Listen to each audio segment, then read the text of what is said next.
ফলে সত্যি কি বন্ধ হতে যাচ্ছে ফার্মাসিউটিক্যাল কোম্পানি থেকে দেয়া ডাক্তারদের জন্য বিভিন্ন ধরনের উপহার সামগ্রী এবং প্রণোদনা উপঢৌকন। যে দর্শক, এমন অসংখ্য সংস্কার নিয়ে সম্প্রতি স্বাস্থ্য সংস্কার কমিশন প্রধান উপদেষ্টার কাছে একটা সংস্কার নীতিমালা প্রণয়ন করেছেন। স্বাস্থ্য সংস্কার কমিশন যে নীতিমালা প্রণয়ন করেছেন তার মধ্যে এই পয়েন্টটা উল্লেখ করা আছে যে ডাক্তারদের বিভিন্ন ফার্মাসিউটিক্যাল কোম্পানি যে উপঢৌকন দেয়, যে উপহার সামগ্রী, ঔষধের স্যাম্পল প্রদান করে, সেটা আর দিতে পারবেন না। এমনকি ঔষধ কোম্পানির লোকজন ডাক্তারদের সাথে দেখা করতে পারবে না। জি, যদি এমনটা হয়ে থাকে এবং সত্যি যদি এটা বাস্তবায়ন করা যায় তাহলে আমূল একটা পরিবর্তন আসবে। এই স্বাস্থ্য সংস্কার কমিশন আরো বিভিন্ন সংস্কার নিয়ে নীতিমালা প্রণয়ন করেছে, যেটা তারা সময় বেঁধে দিয়েছে যে এটা 2 বছরের মধ্যে বাস্তবায়ন করতে হবে। যদি এটা বাস্তবায়ন হয়, যদি এই সংস্কারগুলো বাস্তবায়ন হয়, আসলে একটা স্বাস্থ্য ব্যবস্থায় আমূল একটা পরিবর্তন আসবে। 50 বছরে যেভাবে স্বাস্থ্য ব্যবস্থাকে পঙ্গু করে দেওয়া হয়েছে তিলে তিলে, ঠিক সেখান থেকে আপনার উঠে আসা এতটা সহজ হবে না। কিন্তু 2 বছর যাবত যদি এই সংস্কারগুলা করা হয় তাহলে আপনি নিজের চোখে দেখতে পারবেন যে একটা আমূল পরিবর্তন এই স্বাস্থ্য ব্যবস্থায় আসছে। বর্তমান সরকার স্বাস্থ্য সংস্কার নিয়ে বিভিন্ন ধরনের পদক্ষেপ গ্রহণ করছে। সম্প্রতি কিছুদিন আগে যেটা 700 সরকারি হাসপাতালে 700 সরকারি ফার্মেসি দেওয়ার যে প্রস্তাবনা করেছেন, এটা একটা উল্লেখযোগ্য ঘটনা। এবং ফার্মাসিস্টদের, গ্র্যাজুয়েট ফার্মাসিস্টদের স্বাস্থ্য খাতে ইনভলভ করাচ্ছেন। স্বাস্থ্য খাত আসলে আমাদের দেশের যে ফার্মাসিউটিক্যাল মার্কেটিং সিস্টেম, এটা সম্পূর্ণ একটা অনৈতিক এবং নিম্নমানের একটা মার্কেটিং সিস্টেম। এই সেলসের সিস্টেমটা পৃথিবীর আর কোথাও নাই। আমাদের দেশ থেকে বড় বড় কোম্পানিগুলা, ওয়ার্ল্ডের বিশ্বের টপ 10 কোম্পানিগুলা এদেশ থেকে চলে গেছে শুধুমাত্র এই অসুস্থ এই মার্কেটিং সিস্টেমের কারণে। আমাদের দেশ থেকে চলে গেল গ্ল্যাক্সোস্মিথক্লাইন, জিএসকে, নোভার্টিস, সানোফি। কেন চলে গেছে? তারা চলে গেছে একমাত্র এই অনৈতিক অসুস্থ সেলস মার্কেটিং প্রতিযোগিতার কারণে। কারণ তারা এই অনৈতিক কাজগুলা করতে পারবে না, তারা ডাক্তারদের পিছনে পিছনে ঘুরতে পারবে না, তারা ডাক্তারদের প্রণোদনা দিতে পারবে না। এটার সাথে তারা অভ্যস্ত নয়, এই জন্য তারা এই দেশ থেকে চলে গেছে।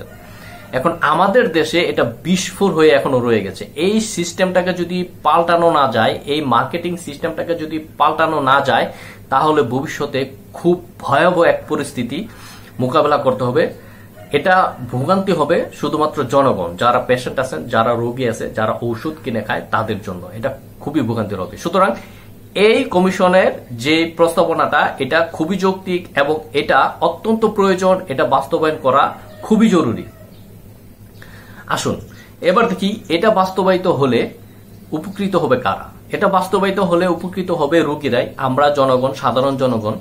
কারণ আপনি যখন হসপিটাল বা ডায়াগনস্টিক সেন্টারে যান, তখন অনেক সময় দেখবেন যে রোগীর চেয়ে ওষুধ কোম্পানির প্রতিনিধিগণ বেশি থাকে সংখ্যায়। এটা একটা বিড়ম্বনা। আসলে মানুষ বুঝতেই পারে না যে কে রোগী, কে ওষুধ কোম্পানির লোক। আরেকটা বিড়ম্বনা হলো, লিফটে যখন ওঠানামা করবেন তখনও দেখবেন যে ওষুধ কোম্পানির লোকজন লিফটেও আছে। আপনি যখন ডক্টরস রুমে যাবেন, ডাক্তারের সাথে ভিজিট করতে যাবেন, তখনও দেখবেন যে ওষুধ কোম্পানির লোকজন ডাক্তারের পিছনে বা চারপাশে সামনে দাঁড়িয়ে আছে, অলরেডি অবস্থান করে নিয়েছে। এখন ঔষধ কোম্পানির লোকের এই পিড়াপিড়ির কারণে ডাক্তার রোগীকে সময় দিতে পারছে না। ইভেনকি ডাক্তার রোগীকে 2 মিনিট পর্যন্ত সময় দিতে পারছে না, তাকে আবার ওষুধ কোম্পানির লোকের সাথে কথা বলতে হবে। আরেকটা পয়েন্ট হলো, ওষুধ কোম্পানির লোকজন অনেক সময় দেখবেন যে রোগীর প্রেসক্রিপশন নিয়ে টানাটানি করছেন। তাদের ছবি তুলতে হবে, তাদের দেখতে হবে ডাক্তার তাদের ওষুধ লিখলো কিনা, এটা আবার উপর মহলে এটাকে প্রমাণ দিতে হবে। এই যে অসুস্থ যে কার্যকলাপ, এটা নিয়ে এটার উপর আসলে জনগণ বা রোগীরা খুবই অতিষ্ঠ। এটা খুবই দৃষ্টিকটু এবং এই কাজগুলো নিয়ে অনেক কথা হয়েছে, অভিযোগ করা হয়েছে, কিন্তু কোনো কাজ হয়নি। এখন দেখা যাক এই সংস্কার এটা যদি বাস্তবায়িত হয় তাহলে খুবই ভালো হবে। এটার আরেকটা বড় দিক আছে, এই অসুস্থ প্রতিযোগিতার আরেকটা বড় দিক, আরেকটা বড় অসুবিধা হলো যে যারা এখানে এই কোম্পানিতে চাকরি করে তাদের যে উপহার সামগ্রী দেওয়া হয়, তারা যে উপহার সামগ্রীগুলা ডাক্তারকে দেওয়ার জন্য পান, সেগুলো সবগুলা কিন্তু ওনারা দেন না, ওনারা বাসায় নিয়ে যায়। আপনার যদি পরিচিত কেউ থাকে দেখবেন যে ওনারা বাসায় নিয়ে যাচ্ছে, সেটা ওষুধের স্যাম্পল হোক বা দামি কোনো গিফট আইটেম হোক, সেটা বাসায় নিয়ে যাচ্ছে। এবং সবচেয়ে ভয়ানক যেটা, সেটা হলো যে ঔষধ, ফ্রি ওষুধ পেয়ে সে সবাইকে বিতরণ করছে। সে দেখা গেছে যে তার আত্মীয় স্বজনকে সে ঔষধ বিতরণ করছে এবং ফ্রি ওষুধ পেয়ে সবাই ঔষধ প্রয়োজন ছাড়াও ওষুধ খাচ্ছে বা অল্প প্রয়োজনও সে অ্যান্টিবায়োটিক খেয়ে নিচ্ছে। এই যে একটা আপনার ওষুধের অপব্যবহার, অ্যাবিউজ হচ্ছে, এটা কিন্তু এই সেলসের বা মার্কেটিং এর এই অসুস্থ প্রতিযোগিতার কারণে এটা হচ্ছে। সুতরাং এটা বন্ধ হয়ে যাবে। যদি ওষুধের স্যাম্পল তৈরি না হয় তাহলে এগুলো আর নিতে পারবে না, দিতেও পারবে না, এটা বন্ধ হয়ে যাবে।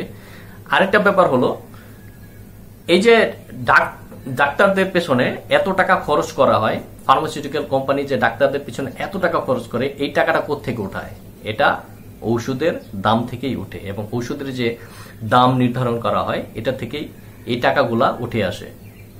সুতরাং সেক্ষেত্রে ওষুধের দামও কমে যাবে। আরেকটা দিক হলো, আপনারা যখন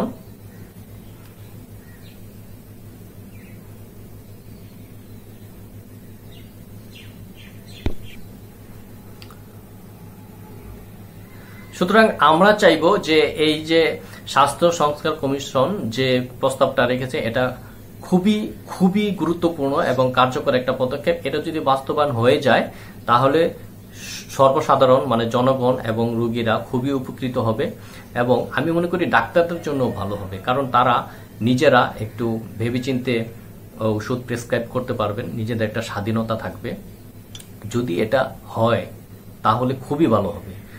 আপনি একটা জিনিস লক্ষ্য করে দেখবেন যে আপনি কজন ডাক্তার খুঁজে পাবেন যে নিজের টাকায় কেনা কলম দিয়ে সে প্রেসক্রিপশন করছে। অনেক ডাক্তার আছে যারা ঔষধ কোম্পানির দেয়া কলম দিয়ে সে প্রেসক্রিপশন করছে। তো তার কাছে তো একটা নিজের কাছে একটা দায়বদ্ধতা থাকে যে আমি একটা উপঢৌকন পেয়েছি, আমি একটা প্রণোদনা পেয়েছি, তাহলে এই কোম্পানির ওষুধটা আমার একটু লেখা উচিত, সে বাধ্য হয়ে লিখতে হয়। সুতরাং এই কাজগুলো আর থাকবে না, এটা হলে খুবই ভালো হবে এবং আমরা আশা করছি এটা যেন দ্রুত বাস্তবায়ন করা হয়। স্বাস্থ্য ব্যবস্থার সংস্কার আমাদের এখন অত্যন্ত প্রয়োজন। আমাদের স্বাস্থ্য ব্যবস্থার খুবই বেহাল অবস্থা, এটাকে টেনে হিস্ট্রি নিয়ে আসাটা অত্যন্ত জরুরি। বর্তমান সরকারকে আমি অসংখ্য ধন্যবাদ জানাবো এবং ফার্মাসিস্টের পক্ষ থেকে সকল ফার্মাসিস্টদের পক্ষ থেকে অসংখ্য ধন্যবাদ জানাবো এবং এটার জন্য এবং সংশ্লিষ্ট কর্তৃপক্ষ যারা এই সংস্কারের জন্য কাজ করেছেন তাদের সকলকে অসংখ্য ধন্যবাদ জানাবো। বিশেষ করে আমাদের ফার্মাসিস্ট ফোরাম, ওনারাও এটার সাথে সংস্কারের সাথে সংযুক্ত আছেন, ওনাদেরকে অসংখ্য ধন্যবাদ জানাবো। আজকে ভিডিও এখানে শেষ করছি, দেখা হবে পরবর্তী কোনো সময় পরবর্তী কোনো ভিডিওতে। সে পর্যন্ত ভালো থাকেন, আল্লাহ হাফেজ।